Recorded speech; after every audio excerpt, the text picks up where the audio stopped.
teman-teman pernah berpikir nggak sih kalau misalnya kita minjemin uang ke teman kita, terus kitanya malah nggak enak untuk menagih hal tersebut? Atau kalau misalnya kita pernah berpikir nih, kalau misalnya kita nitipin barang ke orang lain, apakah barang tersebut tetap aman dan juga terpercaya? Nah, di sini aku akan membahas konsep qard dan wadiyah yang merupakan salah satu materi dari mata kuliah Matematika Keuangan Syariah yang diampu oleh Ibu Lili Hernawati, SPD MSI. Assalamualaikum warahmatullahi wabarakatuh. Halo semuanya, perkenalkan nama saya Nadia Roda Haryanto dengan NIM 17231028 dari Program Studi Ilmu Aktuaria Institut Teknologi Kalimantan. Nah teman-teman, sebelum kita masuk ke pembahasan qard dan wadiyah, pernah nggak sih kita ngebayangin kalau misalnya ada suatu keluarga yang benar-benar butuh bantuan kita, benar-benar butuh bantuan seseorang untuk mendanai hal-hal darurat seperti masuk ke rumah sakit, adanya juga faktor kecelakaan. Nah, tapi kita di sini sebagai pihak yang ingin membantu tapi sesuai dengan prinsip syariah Islam. Nah, ada nih konsepnya, namanya adalah qard dan wadiyah. Singkatnya, qard adalah akad pinjam dan juga meminjam tanpa adanya bunga.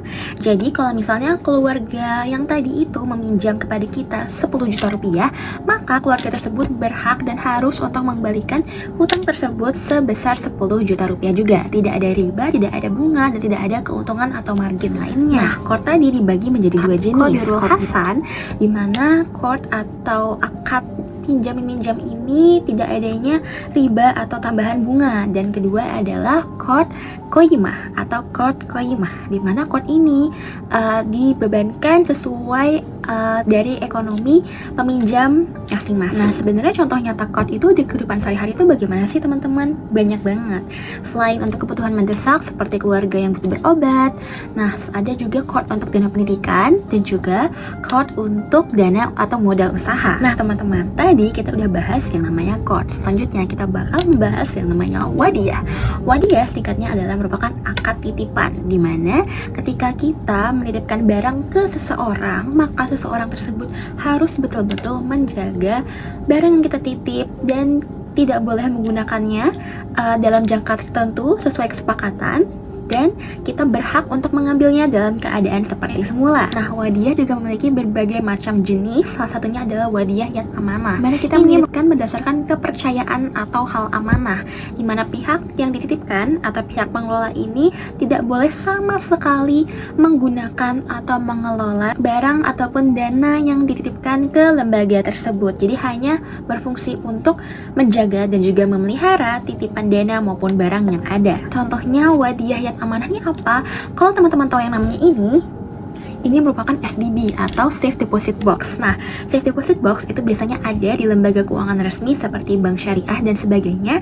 Nah, fungsinya sama untuk menjaga dan juga memelihara, di mana Safe Deposit Box ini dia tidak boleh digunakan oleh orang lain, dan bank atau lembaga keuangan syariah yang bertugas harus betul-betul menjaga dan memelihara barang ataupun dana yang dititipkan ke Safe Deposit Box lembaga syariah. Nah, selanjutnya adalah wadiyah yad damanah. Sesuai dengan namanya yad damanah, di sini kasusnya adalah penerima titipan boleh menggunakan barang ataupun dana yang ada untuk dikelola, misalnya untuk investasi.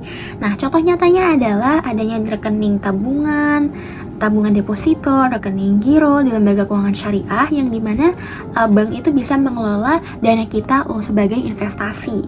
Nah, di akhir ketika kita ingin mengambil kembali dana yang kita peroleh, tentu bank atau lembaga syariah akan langsung memprosesnya. Adanya dan bonus itu diperbolehkan dari bank kepada kita apabila sesuai kesepakatan yang ada, dan bonus itu hanya bersifat sebagai sukarela saja. Nah, kita tahu kan tadi kalau akad wadiyah merupakan akad menitipkan barang ataupun dana. Nah, ada beberapa syarat ataupun rukun wadiyah yang harus kita ketahui. Pertama adalah muwadi. Muwadi adalah pihak yang menitipkan. Kemudian mustauda. Mustauda adalah pihak yang menerima titipan, misalnya adalah bank syariah, lembaga keuangan syariah, dan sebagainya. Ketiga adalah wadiyah atau yang barang ataupun harta yang dititipkan. Selanjutnya adalah sikat atau ijab kabul, di mana ijab kabul adalah bukti kesepakatan antara muwadi dan juga mustauda. Nah, syarat-syarat terjadinya wadiyah yang pertama adalah pihak yang bertransaksi harus akal balik dan juga berakal sehat. Kedua, barang wadiah harus memiliki rupa harta dan memiliki nilai atau value. Ketiga, adanya ijab kabul atau serah terima kesepakatan antara nasabah dan juga penerima titipan. Lantas, apa aja sih perbandingan, apa aja sih bedanya antara qard dan juga wadiah? Nah, teman-teman bisa lihat di tabel berikut ini. Mana kita bahas satu persatu ya. Yang pertama, dari tujuannya. Qard itu biasanya untuk kebutuhan mendesak dan adanya akad pinjam-meminjam untuk suatu kebutuhan. Sedangkan kalau akad wadiah merupakan akad untuk penitipan barang, pemeliharaan barang. Kalau untuk pengembaliannya gimana?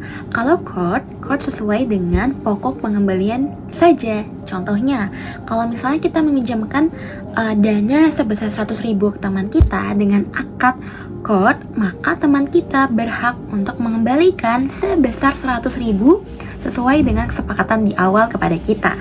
Atau akad wadiah, kalau contohnya di akad wadiah, maka pengembalian dananya adalah berupa titipan dana yang ada. Contohnya nih, kalau misalnya kita menghimpun dana dan kita menitipkan dana ke SDB, Lembaga Keuangan Syariah, sebesar 1 miliar nih, misal 1 miliar ya.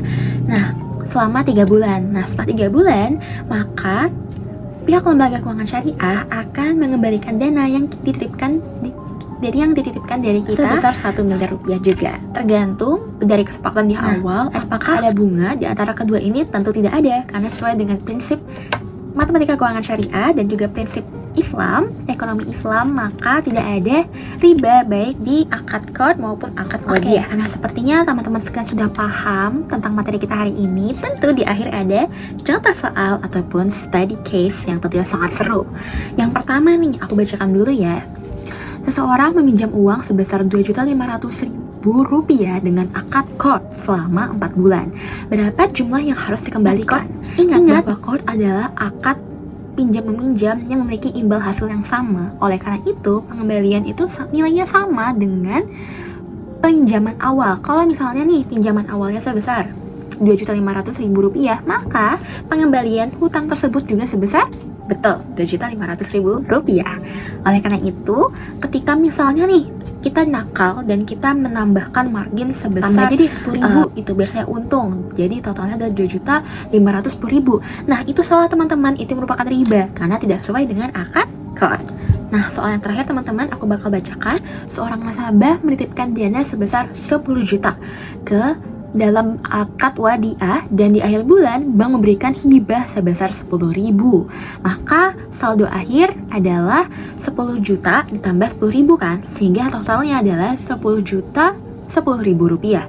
Nah, apakah boleh hal tersebut? Tentu boleh, karena hibah itu berarti dana yang bersifat sukarela ataupun bonus yang diberikan dari bank ke nasabah, dan itu masih diperbolehkan dalam akad wadiah. Ingat sekali lagi bahwa akad wadiah merupakan akad titipan yang dimana kalau misalnya adanya bonus ataupun hibah dari suatu lembaga keuangan syariah itu bersifat sukarela diperbolehkan, tapi tidak bersifat wajib. Di akhir sesi penjelasan qard dan wadiah pada hari ini, sebelumnya saya mengucapkan terima kasih banyak kepada Ibu Lili Hernawati yang telah membuat tugas ini, yang membuat kami juga semakin paham tentunya terhadap materi qard dan wadiah, terutama di konsep matematika keuangan syariah. Nah, teman-teman, semoga penjelasan pada hari ini dapat bermanfaat dan dapat dipahami oleh teman-teman semua. See you in the next time. Bye-bye. Wassalamualaikum warahmatullahi wabarakatuh.